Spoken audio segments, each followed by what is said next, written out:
Living world in time actually क्या चीज़ है कि जब से अर्थ का ऑरिजिन हुआ है, अर्थ के ऑरिजिन के कितने अरसे बाद यहाँ पर पहला सेल जो साल दैट केम इनटू बीइंग, और वो किस तरह से बना है, तो हमें उसके साथ कोई इतना खास कंसर्न नहीं है फिलहाल। But because we are just studying here the duration कि किस वक्त पहला सेल आया और उसका एक एरा है, कितने अरसे तक वो सेल मौजूद रहा, फिर डिफरेंट एराज हमारे पास मौजूद है, डिफरेंट एराज में भी हम इसको वन बाय वन डिस्कस करेंगे। हर एरा की अपनी प्रॉपर्टी है कि हर एरा में किस तरह के ऑर्गेनिज्म थे, वो ज़्यादा थे, किस तरह के ऑर्गेनिजम्स की फ्लक्चुएशन हो रही थी, और किस तरह के नए ऑर्गेनिज्म थे वो देखने को मिल रहे थे। इससे पहले जो है वो हमारे पास एक छोटा सा आप कह सकते हैं कि पॉइंट है, that is about the age of rocks. In addition it is possible to age rocks by comparing the amount of certain radioactive isotopes they contain. The older sediment layers have less of these specific radioactive isotopes than the younger layers. मतलब इसका ये है कि as of rocks से हम पहली बात कि हम एज ऑफ रॉक्स डिटरमिन करते हैं, तो रॉक्स की एज डिटरमिन करने का हमें क्या फायदा? हमें इसका फायदा रॉक्स की एज का फायदा नहीं होता। हम जो है इस चीज से एज ऑफ रॉक से इस चीज का अंदाजा लगा सकते हैं कि अर्थ की जिस लेयर में, because earth is having different kinds of layer, different layers, earth की डिफरेंट लेयर्स हैं, हर लेयर में डेफिनेटली रॉक्स मौजूद होंगे, और चूंकि सेडिमेंट्स हैं तो वहां पर फॉसिल्स भी मौजूद होंगी। तो हम हर लेयर ऑफ अर्थ के रॉक्स को निकालते हैं, उसकी हम एज मालूम करते हैं। एज किस तरह से मालूम करते हैं? Because of the presence of the radio active isotopes. Radioactive isotopes क्या करते हैं? Obviously they are emitting radiations, और उनकी कोई ना कोई हाफ लाइफ भी होगी। तो जो उनकी हाफ लाइफ होगी हम उसकी कंसंट्रेशन में ये कर लेते हैं कि माइट पॉसिबल कि अगर ये एलिमेंट इतनी हाफ लाइफ गुजार चुका है तो इस लेयर की, यानी कि इस सेडिमेंटल अर्थ लेयर की एज ये होगी, और फिर उस एज के अकॉर्डिंगली वहाँ पर मौजूद जो फॉसिल्स हैं हम उनका रिकॉर्ड जो है वो ऑब्टेन कर सकते हैं कि ये वाले ऑर्गेनिजम्स माइट पॉसिबल इतने मिलियन ईयर्स अगो प्रेजेंट हो सकते हैं। तो ये चीज़ें हम आपको एक अज्यूम या आप कह सकते हैं कि समझना बड़ा ज़रूरी था। उसके बाद हम जो है वो डिस्कस करते हैं different kinds of geological time. अब उसमें जो है पहले हमारे पास एरा एंड पीरियड्स हैं। सीनोजोइक एरा है, क्वाटरनरी, टर्शियरी एरा, उसके बाद मेसोजोइक एरा है, पैलियोजोइक एरा है एंड प्रोटीरोजोइक एरा है। डिफरेंट एराज हैं, डिफरेंट एराज में कितने मिलियन ईयर्स अगो वो प्रेजेंट थे वो भी आपको यहाँ पे चार्ट में गिवन है। और फिर जहाँ पर जिस कर्व की विड्थ ज़्यादा है, that means those kind of organisms were present in आप कह सकते हैं लार्ज नंबर, और जहाँ जैसे जैसे वो कर्व जो है वो नैरो होती जा रही है, जिस एरा में आके वो नैरो हो रही है, that means in that era उन ऑर्गेनिजम्स की जो लाइफ थी दैट वाज बिकमिंग शॉर्टर या एक्सटिंक्ट आप कह सकते हैं। अगर वो बिल्कुल एंड पर है, अगर वो स्टार्टिंग में, दैट मीन्स दोज ऑर्गेनिजम्स वर इवोल्यूटिंग या उनकी एवोल्यूशन हुई थी। इसके बाद नेक्स्ट हमारे पास जो है लिविंग वर्ल्ड टाइम में टर्म है हमारे पास फाइलेटिक लीनिएज।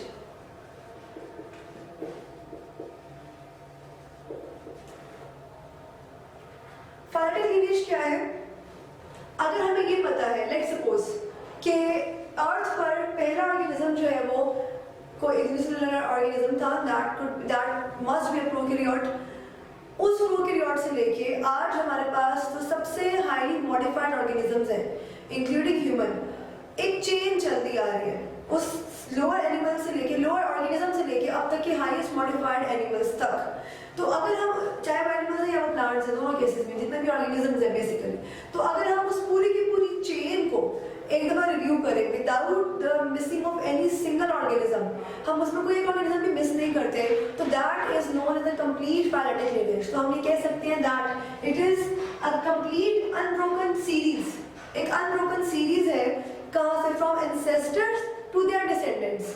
जो ओल्ड इंसेस्टर्स हैं उनसे डिसेंडेंट्स किस तरह से उनकी एवोल्यूशन हुई, क्या क्या मॉडिफिकेशंस आई, और किस किस तरह के ऑर्गेनिजम्स मौजूद थे, किस किस एरा में मौजूद थे, तो हम उसे जो है वो एक फाइलेटिक लीनिएज कहते हैं। अच्छा, उसके बाद अगर हम इसको रियलिस्टिक पॉइंट ऑफ व्यू से देखें ना, या रियलिस्टिक अप्रोच से देखें तो ऑब्वियसली हमारे लिए पॉसिबल नहीं है कि हम फाइलेटेड लीनिएज को कम्प्लीटली अनब्रोकन सीरीज में जो है वो इसको अरेंज करें। क्यों? उसकी वजह ये है कि इसमें कोई डाउट नहीं है that we are obtaining a number of fossils. काफ़ी सारे हमें फॉसिल्स मिल जाती हैं, हमें एज ऑफ रॉक से उनका टाइम पीरियड, उनका स्पैन वो भी पता चल जाता है। लेकिन at the same time there were some organisms which were soft bodied, उनकी बॉडी जो थी वो सॉफ्ट थी, it wasn't having any kind of bony structures या ऐसे स्ट्रक्चर्स जो कि अर्थ पर जो है रिटेन रह सके after the passage of million years as well. तो वो ऑर्गेनिज्म जो है डिटेरियोरेट हो गए हैं या वो ऑर्गेनिजम्स जो है वो डेड हो चुकी है और वो बिल्कुल एक दुनिया से जो है वो गायब हो चुके हुए हैं without any remains of them. तो उस केस में जो है वो हम कहते हैं कि we can not determine the phyletic lineage. इसके साथ साथ इसी टॉपिक में डिफरेंट परसेंटेज दी हुई है। फॉर एग्जांपल के इंसेक्ट्स जो है अब तक डिस्कवर्ड एंड आइडेंटिफाइड इंसेक्ट्स की जो स्पीशीज है दैट इज अराउंड अबाउट 53.1%। उसके बाद 17.6% जो वेस्कुलर प्लांट्स हैं, एनिमल 19.9% है, 9.4% हमारे पास फंजाई, एजिप्टोजोआ एंड वेरियस प्रोकैरियोट्स मौजूद है। तो ये परसेंटेज जो है that you have to remember for the MCQ point of view. ठीक है, ये परसेंटेज बड़ी इंपॉर्टेंट है स्पेसिफिकली इंसेक्ट्स की। तो आप देख सकते हैं कि जितने भी हमने ऑर्गेनिज्म अभी तक डिस्कवर किए, हाफ से भी ज़्यादा उसमें जो हाफ से ज़्यादा जो नंबर है that is of insects. Next हमारे पास जो है वो टॉपिक आ जाता है बायोलॉजिकल मेथड।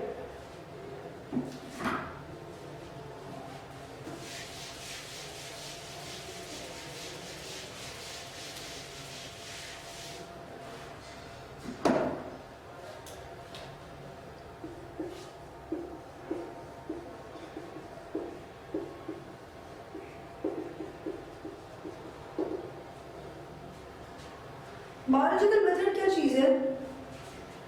हमने अगर हम चाहते हैं कि हम कुछ नई चीज़ जो है उसको हम डिस्कवर करें या हम कुछ नया डिस्कवर करने निकल जा रहे हैं, या अगर हम कुछ डिस्कवर करने नहीं भी निकल रहे, हम कोई अपना जो है वो काम कर रहे हैं, ठीक है, and accidentally we approach to something which is new for us, तो उस न्यू पैरामीटर को या उस न्यू आइडिया को या उस न्यू डिस्कवरी को एक सीक्वेंस में लेके आना और उसको एक इंटरनेशनल प्लेटफॉर्म पर इंट्रोड्यूस करवाना, तो उसका एक कंप्लीट मेथड है। उस मेथड का जो नाम है मुझे कहते हैं biological method, and it is of course having different steps. Different steps क्या होते हैं? जब भी आप कोई नई चीज़ ढूंढने निकलते हैं या कोई नई चीज़ आपको मिली है तो आप किस तरह से देखते हैं? आप उसे ऑब्जर्व करते हैं। ठीक है, ऑब्जर्व किस तरह से करते हैं? We use our 5 senses. पहला पॉइंट हमारे पास आ जाता है ऑब्जर्वेशन का। ऑब्जर्वेशन हम किस तरह से कर सकते हैं? We can use our 5 sense organs, ठीक है, जिसमें eyes, nose, ear, skin and उसके अलावा आपके पास जो है वो माउथ, ठीक है, टंग जिसमें आप कह सकते हैं। तो इस तरह ये आपकी जो ऑब्जर्वेशन, सपोज आपने कुछ ऑब्जर्व कर ली है, उसके बाद उस ऑब्जर्वेशन को आगे लेके जाना, ठीक है, उसके बारे में एजम्पशंस क्रिएट करना, उसको हम कह देते हैं कि आपने कोई ना कोई जो है वो हाइपोथेसिस बनाई है। हाइपोथेसिस के बाद जो है वो हम नेक्स्ट उस पर different kind of experiment perform करते हैं और उसको जो है वो हम थ्योरी की तरफ लेके जाते हैं। थ्योरी को जो है वो हम फिर बाद में अगर वो रिपीटेडली एक्सपेरिमेंट से जो है वो बार बार जस्टिफाई हो रही है और वो इंटरनेशनल प्लेटफॉर्म पर सबमिट भी हो गई है, एक्सेप्ट भी हो गई है, then it becomes a definite law. तो हम इसको जो है वो सारे points one by one study करेंगे, starting from the observation point. Observation are made with 5 senses which are vision, hearing, smell, taste and touch depending upon their functional ability। उसके बाद ऑब्जर्वेशन जो है मैंने आपको बता दिया था, लेकिन ऑब्जर्वेशन जो है वो क्वालिटेटिव भी हो सकती है और वो क्वांटिटेटिव भी हो सकती है। क्वालिटेटिव मतलब आप उसकी क्वालिटी चेक करेंगे, क्वांटिटेटिव आपने क्वांटिटी चेक की है, लाइक उससे नंबर चेक किया कि वो कितनी ज़्यादा तादाद में है, कितनी आवाज़ में मौजूद है। उसके बाद an observer organizes observations into data form and gives a statement as per experience and background knowledge of the event. This statement is a hypothesis which is a tentative explanation of observation. Observer जो है जिसने सब कुछ observe किया है वो क्या करता है कि अपनी observation को different perspectives से देखता है। Different perspectives में हर तरह से यानी कि हर एंगल से देखना, उसके बाद उसी observation के बारे में एक अपना सेल्फ आइडिया जनरेट करना, that is known as hypothesis.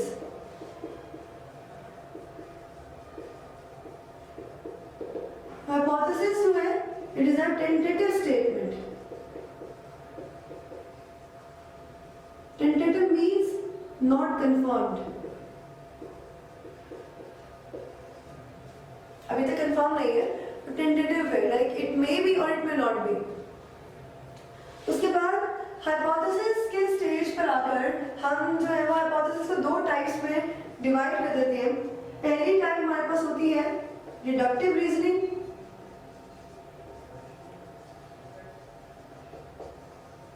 दूसरी हमारे पास है इंडक्टिव रीजनिंग।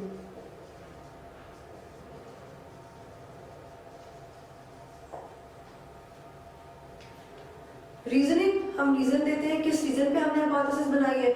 डिडक्टिव और इंडक्टिव इसका जो है वो फर्क आपने पढ़ना है। Deductive reasoning moves from the general to specific, यानी कि डिडक्टिव रीजनिंग जो है वो आप एक जनरल एजम्पशन बना लेते हो और फिर आप उस जनरल एजम्पशन से स्पेसिफिक एजम्पशंस की तरफ आते हो या स्पेसिफिक कंक्लूजंस की तरफ आ जाते हो। For example it's written if we accept that all birds have wings and that sparrows are birds then we conclude that sparrows have wings. यानी कि अगर आप जनरली ये चीज़ अज्यूम कर लेते हैं कि दुनिया में जितने भी परिंदे उनके पर हैं, उनके विंग्स हैं, और फिर आपको ये पता है that sparrows are also birds, वो भी परिंदों में शुमार होती है, तो आपने अपनी पहली स्टेटमेंट से दूसरी स्टेटमेंट के लिए ये चीज़ कंफर्म की that sparrows are also having feathers, sparrows are also having wings. तो ये डिडक्टिव रीजनिंग है जिसमें आप जनरल टू स्पेसिफिक जाते हैं। इंडक्टिव रीजनिंग में हम जाते हैं specific to general. Specific to general किस तरह से जाएंगे?